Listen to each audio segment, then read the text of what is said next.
નમસ્કાર દર્શક મિત્રો, સાબર આવાસ ન્યૂઝમાં આપનું સ્વાગત છે।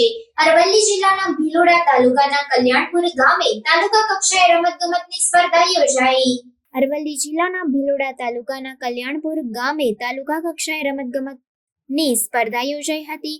આ સ્પર્ધામાં ભાગ લીધેલ તમામ ટીમોમાં અંડર 14 બહેનો, અંડર 14 ભાઈઓ અને અંડર 17 બહેનો, અંડર 17 ભાઈઓ તથા અંડર 19 આ તમામ બાળકો તેમની મહેનતથી પ્રથમ વિજેતા બનેલ છે। આ પ્રોગ્રામમાં ઘણા બધા ખેલાડીઓ, સ્ટાફગણ, ગામોમાંથી પ્રોત્સાહિત કરવા માટે આવેલા યુવા મિત્રો, ગામના શુભચિંતક વડીલો સૌને પ્રેમજીભાઈ ડામોરે ધન્યવાદ આપ્યા હતા। Reporter PJ Ansari, Bhiloda. આવા ન્યૂઝ જોવા માટે સાબર આવાઝ યુટ્યુબ ચેનલને સબસ્ક્રાઇબ કરો અને લાઇક કરો, જેથી હવે પછીના દરેક સમાચાર સબસ્ક્રાઇબ કરેલા હશે તેઓને નવા સમાચારની માહિતી મળી જશે।